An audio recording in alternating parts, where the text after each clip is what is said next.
میں نے 1 سال احتیاط کی، نہ میں کبھی کسی شادی پہ گیا، نہ میں کسی ریسٹورانٹ میں گیا، اور اپنے آپ کو بچا کے رکھا.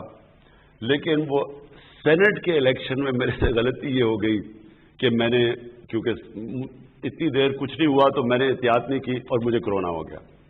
خیر اللہ نے کرم کیا، کیونکہ یہ اگر کرونا ایک ایسی بیماری ہے، یہ بڑی خطرناک بیماری ہے. اگر یہ اس کا وہ چلا جاتا چیسٹ کے اندر اور انفیکشن ہو جاتی تو اس کا بڑا سیریس کانسیکوینسز ہے. میں آپ سب سے پھر سے تاکید کرتا ہوں کہ دیکھیں یہ تیسرا ویو جو ہے، میں آپ کو جتنا بھی کہوں یہ کم ہے کہ آپ کم از کم یہ اپنے ہر جگہ پہن کے جائیں. اس سے بہت سب سے زیادہ فرق پڑتا ہے اس سے. تو اگر ہم نے آپ کو یورپ کی طرح کا لاک ڈاؤن نہیں کیا ہوا کیونکہ ہمیں اپنے غریب کی فکر ہے، لیکن آپ کو بھی اپنے غریب کی فکر ہونی چاہیے کہ اگر یہ پھیل گیا تو اس کا بڑا ہمیں نقصان ہو سکتا ہے. ہم برداشت نہیں کریں گے، بڑے بڑے ملک نہیں برداشت کر سکتے، تو ہم نہیں برداشت کر سکیں گے. اس لیے پھر سے میں کہوں گا احتیاط کریں. جی اگلے کالر ہمارے ساتھ لائن پر ہیں. جی السلام علیکم. وعلیکم السلام.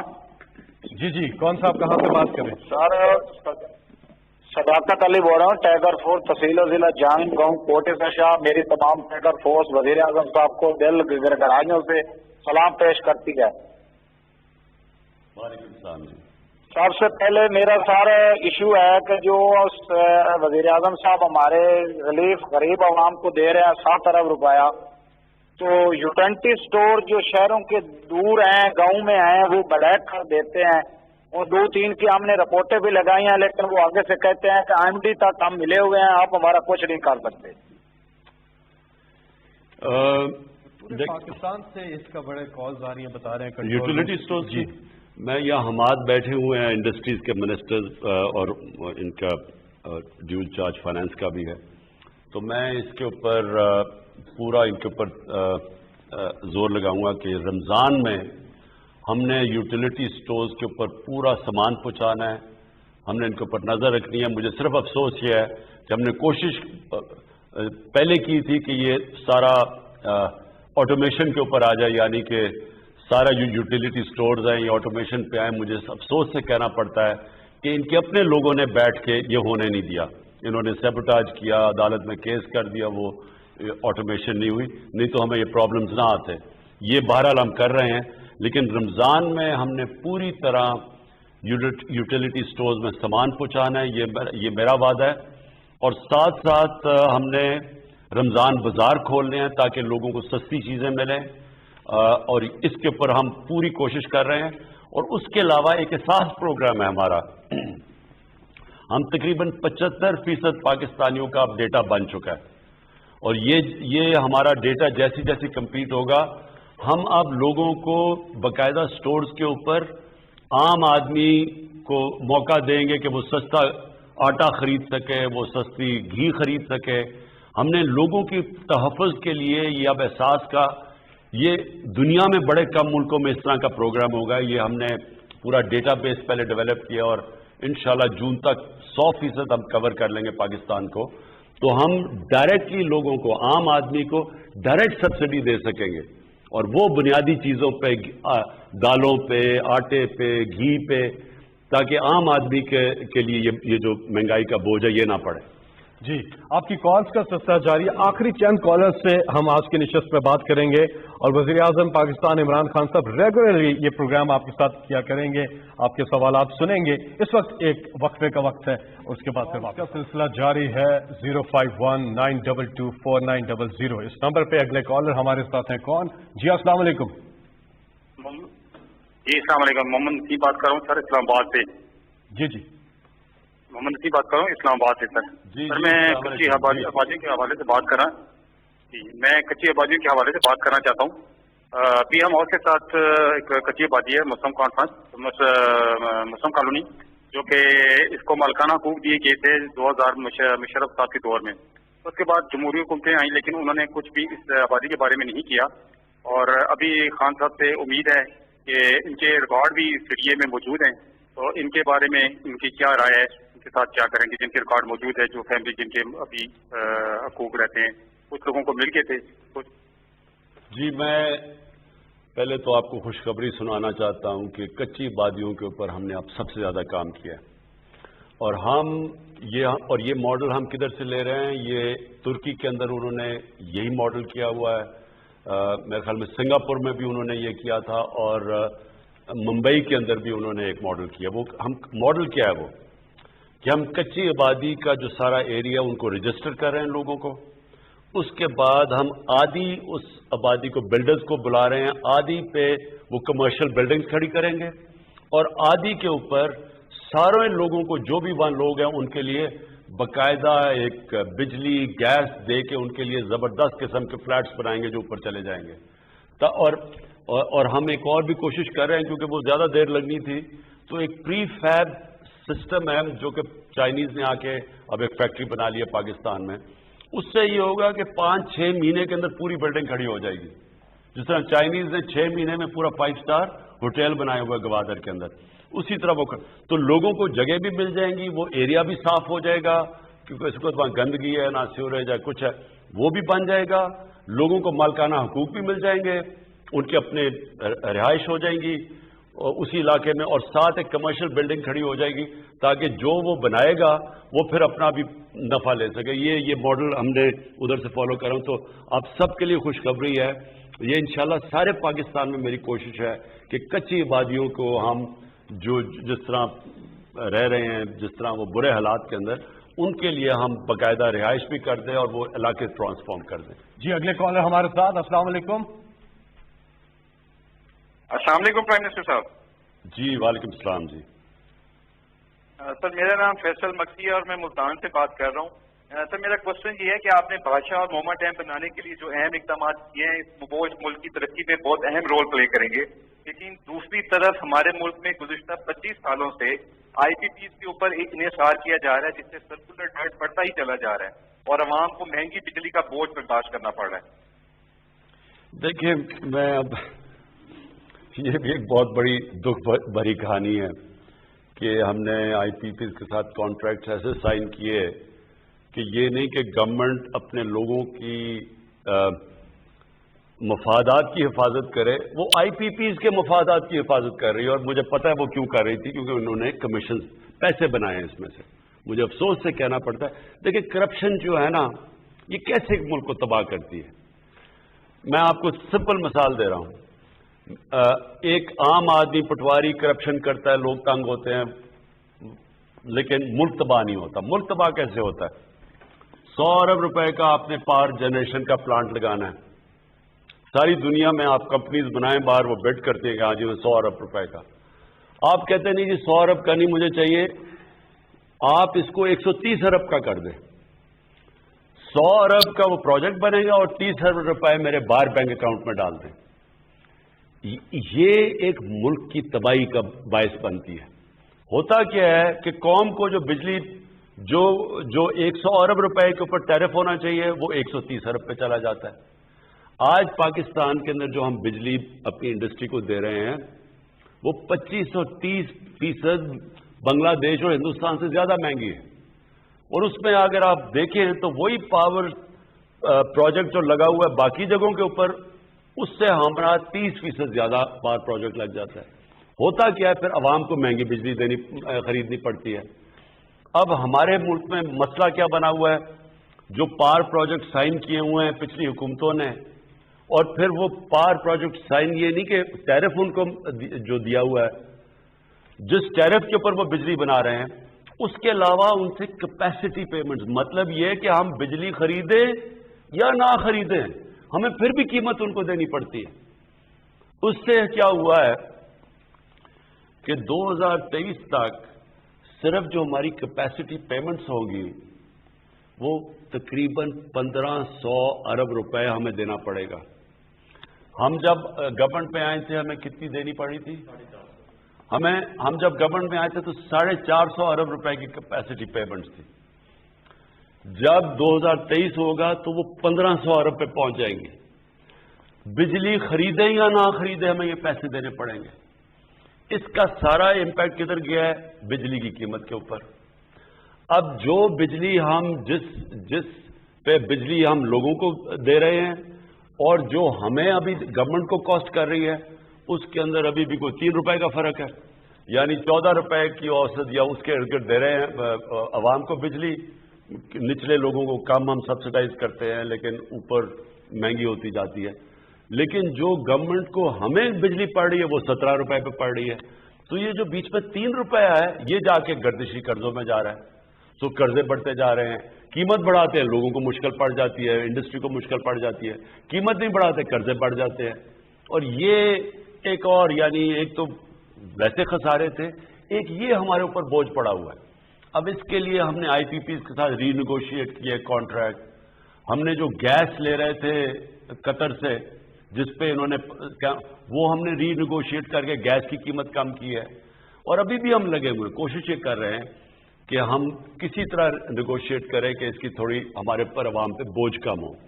لیکن صرف یہ ہے ہمارا مسئلہ، اس کے اوپر بھی جس طرح کیونکہ یہ مہنگائی کے اوپر بھی افیکٹ کرتی ہے.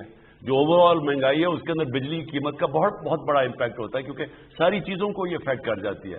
تو اس کے اوپر صرف آپ کو کہنا یہ ہے کہ ہم پھنسے ہوئے ہیں، کوشش پوری کر رہے ہیں اور انشاءاللہ اس کا جس طرح آئی پی پیز کے ساتھ بھی کوئی حل نکلا ہے اس کا بھی حل نکال رہے ہیں. جی وزیر اعظم صاحب 2 کالرز آخری بڑی دیر سے ہولڈ پر بھی ہیں، تو اگر آپ کی اجازت ہے تو آخری 2 کالر سے بات کر لیں. جی السلام علیکم. السلام علیکم. جی وعلیکم السلام. جناب وزیر اعظم میں غزنفر عبداللہ خان بات کر رہا ہوں گڑھی دوپٹہ آزاد کشمیر سے. جی میں کشمیر کے تناظر میں جناب وزیر اعظم 2 سوال کرنا چاہوں گا. جی ایک تو آپ سے یہ میں جاننا چاہوں گا کہ 5 اگست 2019 کے جو نریندرا مودی کے اقدام کی بات ہندوستان کے ساتھ تجارت کیا ایک کشمیریوں کے لیے جو ہے ان کے زخموں پر نمک پاسی کے مترادف نہ ہوگا، اور دوسری طرف پاکستان کی ریاست کی کمزوری نہیں دکھائی دے گا. میں پہلے تو میں یہ واضح کر دوں کہ جب تک ہندوستان جو 5 اگست کو انہوں نے قدم اٹھایا تھا کشمیریوں کے اوپر، جب تک وہ اس کو ریورس نہیں کرتا کسی قسم کی نارملائزیشن نہیں ہو سکتی. اور مجھے یہ فخر ہے کہ جس طرح ہم نے ہر انٹرنیشنل فورم پہ جو ہم نے کشمیر کا کیس لڑا ہے، میں آپ کو چیلنج کرتا ہوں کہ 50 سال میں کسی حکومت نے ایسا نہیں لڑا.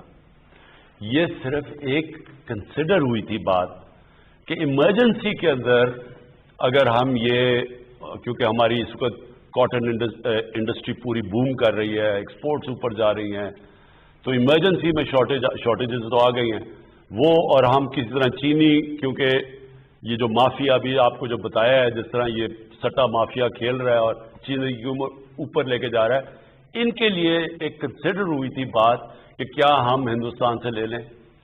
لیکن پھر کیبنٹ نے فیصلہ کیا کہ ہم کوئی بھی ایسی چیز نہیں کریں گے جو کشمیری لوگوں کو یہ لگے کہ ہم نارملائزیشن کی طرف جا رہے ہیں، حالانکہ ایمرجنسی تھی ہے. تو ہم نے اس کو مسترد کر دیا. لیکن میری طرف سے آپ یہ ذہن میں ڈال لیں، کبھی بھی جب تک ہندوستان 5 اگست کو واپس نہیں جاتا، میں آپ کو یہ شورٹی دیتا ہوں کہ ہم نارملائزیشن کبھی ہندوستان سے نہیں کریں گے. جی اگلے کالر ہمارے ساتھ. السلام علیکم. السلام علیکم خان صاحب اور پوری قوم کو میری طرف سے اسلام. سر میرا نام راجہ ارمان ریاض ہے اور میں اسلام آباد NA53 کے ایک نواحی علاقے سوہان کا رہائشی ہوں. سب سے پہلے خان صاحب میں آپ کو مبارکباد پیش کروں گا کہ آپ نے الحمدللہ سے کورونا کی وبا سے جنگ کی اور اللہ پاک کی ذات نے آپ کو اس میں فتح دی. میرا سر ایک بنیادی ایک مسئلہ تھا جو میں آپ سے بیان کرنا چاہوں گا کہ اسلام آباد میں آپ کو بہتر پتا ہوگا کہ لوگوں کو گھر بنانا بہت مشکل کام ہے، وہ افورڈ نہیں کر سکتے. جو لوگ افورڈ نہیں کر سکتے وہ اسلام آباد کے نواحی علاقوں میں جیسے کہ 52 اور 53 کے نواحی علاقوں میں وہ سستے پلاٹ لے کے وہاں پہ گھر بناتے ہیں، جبکہ اسلام آباد انتظامیہ کی طرف سے CDA کی طرف سے اور وابڈا کی طرف سے یہاں پہ بجلی کے کنیکشن